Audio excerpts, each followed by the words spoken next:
सबसे पहला वाणी से भयंकर अपराध बन जाते हैं। घोर नरकों की प्राप्ति वाणी के अपराध से होती है।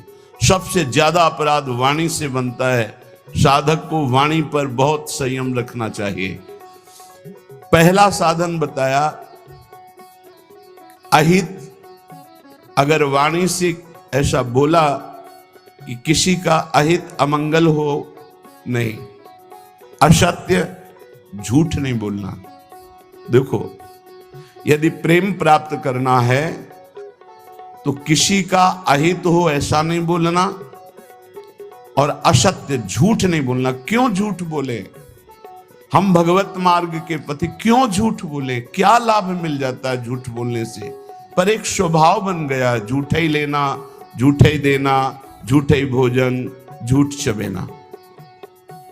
आओ, कहां से आ रहे हो? प्रसाद नहीं पाया है।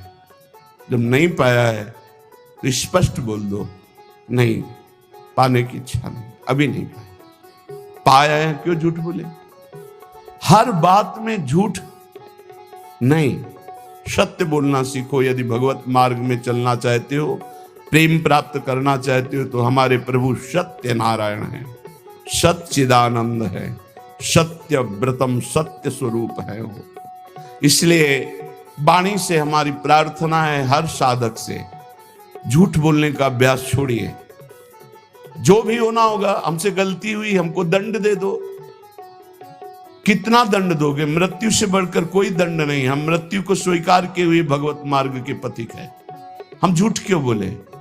झूठ नहीं बोलना, कपट भरे वचन नहीं बोलना, अहित, कटु, कड़ुए शब्द, परुख वचन, निंदायुक्त, किसी की निंदा नहीं, उद्वेग बोला, सामने वाले का हृदय जलने लगा, ऐसे वचन का त्याग करना है। पहला प्रेम प्राप्ति के लिए यह नियम है।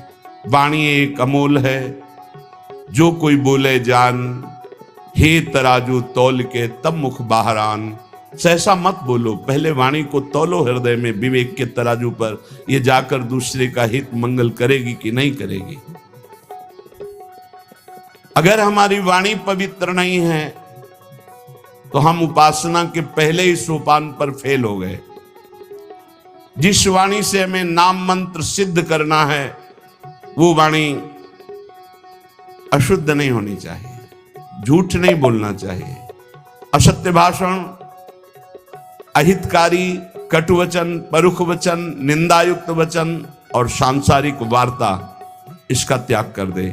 यदि प्रेम मार्ग में जाना है तो लीला भगवन नाम गुणों का गान करे नित सह अनुराग।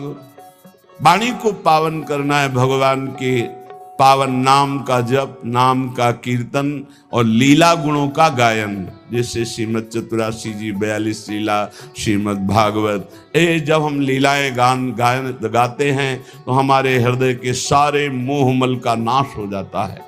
पाप का नाश करके एकदम हृदय निर्मल होने लगता है। सच्ची मानिए, भगवत चर्चा करते करते भगवान की झांकी आने लगती है।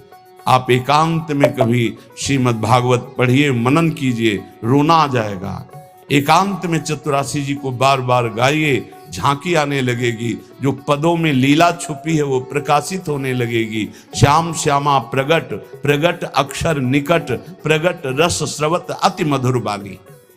सत्य बोलो, हितकर बोलो, दूसरों को सुख पहुंचाने वाली बात बोलो, भगवान नाम जप करो, भगवान नाम कीर्तन करो, भगवत लीला गुणगान करो। ये वाणी की तपस्या हो गई, ये वाणी की पावनता हो गई।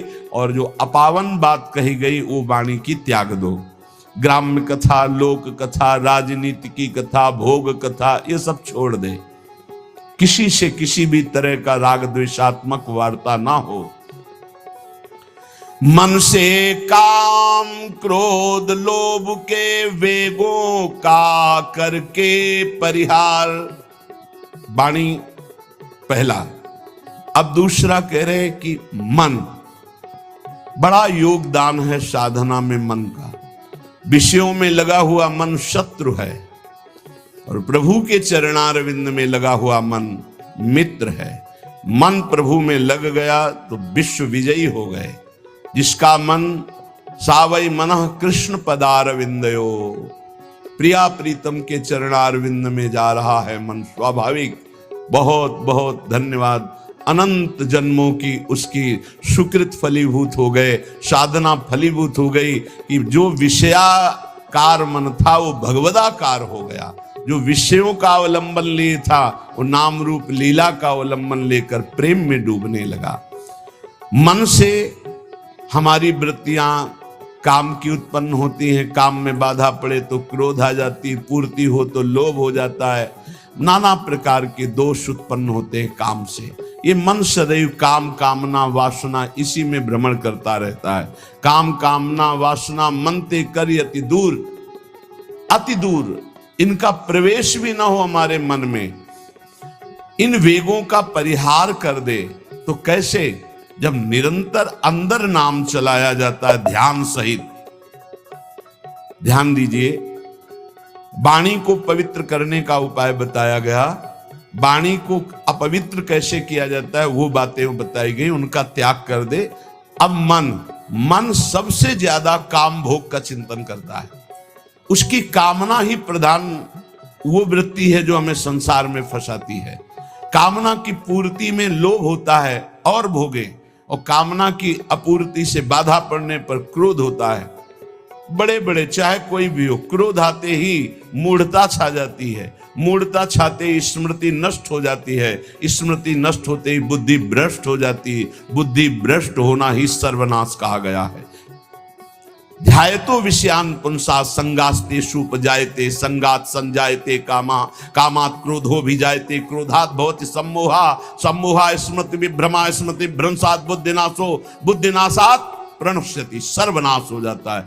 इसलिए विषयों का ध्यान ही ना हो पावे, विषयों का चिंतन ही ना हो पावे तो कैसे? अंदर ध्यान सहित नाम जप करो।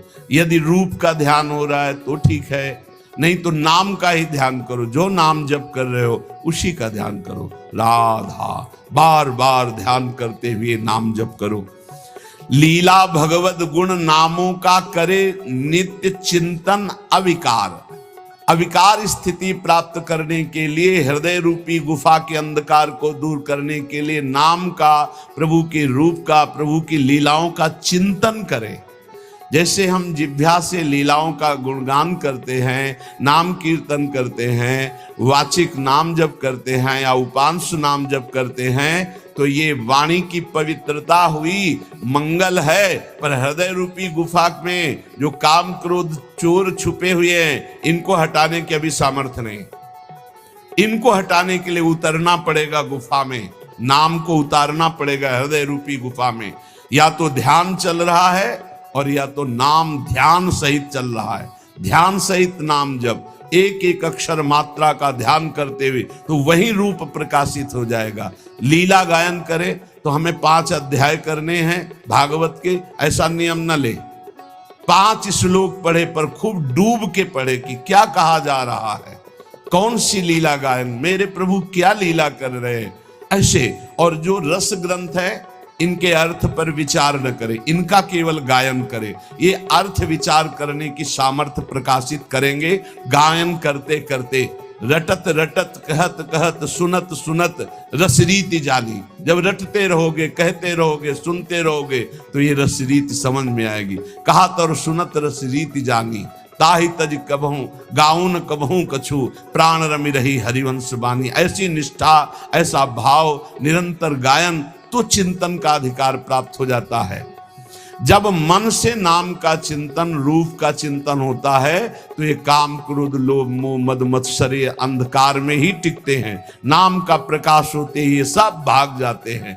परम प्रकाश रात दिन बना रहता है नाम का। ऐसा सुंदर सुख है नाम का, वो कैसे वाणी में सामर्थ्य नहीं कि वर्णन किया जा सके।